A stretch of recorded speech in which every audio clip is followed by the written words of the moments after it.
শিব কর্তৃক বিষ্ণুকে সুদর্শন চক্র দান।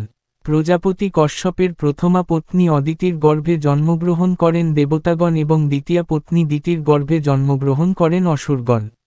দেবতা অসুরগণ বৈমাত্রেয় ভাই, ফলে তাদের মধ্যে কখনো সদ্ভাব ছিল না, বরাবর যুদ্ধ লেগেই থাকত।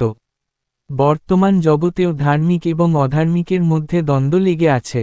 একবার অসুরদের সঙ্গে যুদ্ধে দেবতারা বাণ, শক্তি, মুষল ও কুন্তাদি অস্ত্রের আঘাতে ক্ষত বিক্ষত হয়ে এবং দারুণভাবে পরাজিত হয়ে ভয়ে রণস্থল থেকে পালিয়ে বাঁচলেন। পরাজিত দেবতারা তখন তাদের রক্ষাকর্তা হিসাবে শ্রীবিষ্ণুর শরণাপন্ন হলেন। দেবগণকে বিষণ্ণ দেখে বললেন, হে দেবগণ, এমন দশা তোমাদের করল কে? এমন বিক্রমশূন্য অবস্থা কেন? শত কথা নেই, খুলে বল, আমি তোমাদের দুঃখ দূর করার চেষ্টা করব।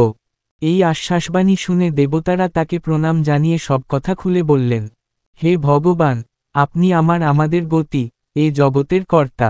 আপনি শরণাগত বৎসল। আমরা দানবদের দ্বারা পরাজিত হয়ে আপনার শরণাপন্ন হয়েছি। দানবদের বিনাশ করে আমাদের আপনি রক্ষা করুন। দৈত্যরা অজেয় হওয়ার বর লাভ করেছে। বৈষ্ণবাস্ত্র, ব্রহ্মাস্ত্র, মামেস্ত্র, বারণ, পার্জন্য, ঐশান প্রভৃতি অস্ত্র ব্যবহার করেও আমরা তাদের মারতে পারলাম না।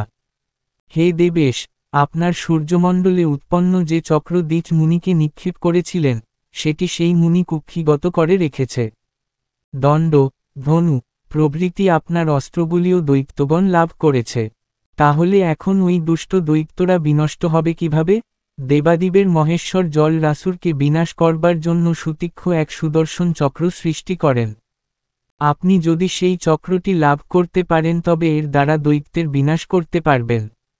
ব্রহ্মাদি দেবতাদের এই কথা শুনে শ্রীহরি তখন বললেন, হে দেবগণ, আর কালবিলম্ব না করে আমরা মহেশ্বরের কাছে গিয়ে এই অভিলাষ পূর্ণ করব।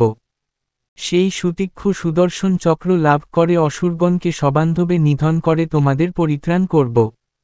এই কথা বলে শ্রীহরি বিশ্বকর্মার দ্বারা মেরু পর্বতের তুল্য শিবলিঙ্গ স্থাপন করে তরিতাক্ষ রুদ্রমন্ত্রে আর রুদ্রমুক্ত দ্বারা স্নান করিয়ে যথাবিধিমতো পূজা করলেন। তারপর শঙ্করের সহস্র নাম পাঠ করে প্রণাম জানালেন। মহাদেবের সহস্র নাম স্তব করে বিষ্ণু শিবলিঙ্গকে স্নান করালেন। এরপর 108টি পদ্মফুল নিয়ে একটি একটি করে পদ্ম নিয়ে রুদ্রায় নমঃ বলে শিবলিঙ্গের উপর দিচ্ছেন। তখন মহেশ্বর বিষ্ণুকে পরীক্ষা করার জন্য পদ্মগুলি থেকে একটি ফুল হরণ করে নিলেন। একটি পদ্মের অভাবে শিবপূজা সম্পূর্ণ না হওয়ার জন্য চিন্তায় পড়লেন শ্রীহরি। শিবই আমাকে ছলনা করেছে এই কথা ভেবে তিনি নিজের একটি নেত্রকমল উৎপাদন করে মহেশ্বরের পূজা করলেন। এই দেখে মহেশ্বর আর স্থির থাকতে পারলেন না। তিনি সেখানে আবির্ভূত হলেন। কোটি সূর্য যেন একত্রে মিলেছে, এই রকম শিবের দেহ থেকে জ্যোতি বের হল। দিবাকার ভস্মমাখা মহেশ্বরকে দেখে শ্রীহরি আনন্দে উন্মত্তের মতো হয়ে নমস্কার করলেন। শিবের ঊর্ধ্ব দেহভাগে দীপিচর্ম উত্তরীয় আকারে, দন্তরাশি তীক্ষ্ণ ত্রিলোচনের এই ভয়ঙ্কর রূপ দেখে ইন্দ্রাদি দেবতাগণ সেখানে থেকে পালিয়ে গেলেন। সেই মূর্তির চারিদিকে তেজের দ্বারা 7 যোজন পর্যন্ত দগ্ধ করে ফেলল। তখনও শ্রীহরি জোড়হাতে মহেশ্বরের সামনে দাঁড়িয়ে আছেন। এই অবস্থা দেখে ঈষৎ হেসে মহাদেব বললেন, হে এই সুদর্শন চক্র দান করলাম, আপনি বহন করুন। এই কথা বলে মহেশ্বর শত সূর্যতুল্য সুদর্শন চক্র আর তার পদ্মের সদৃশ নয়নও দান করলেন। সেই থেকে নারায়ণ কমলনয়ন নামে অভিহিত হন।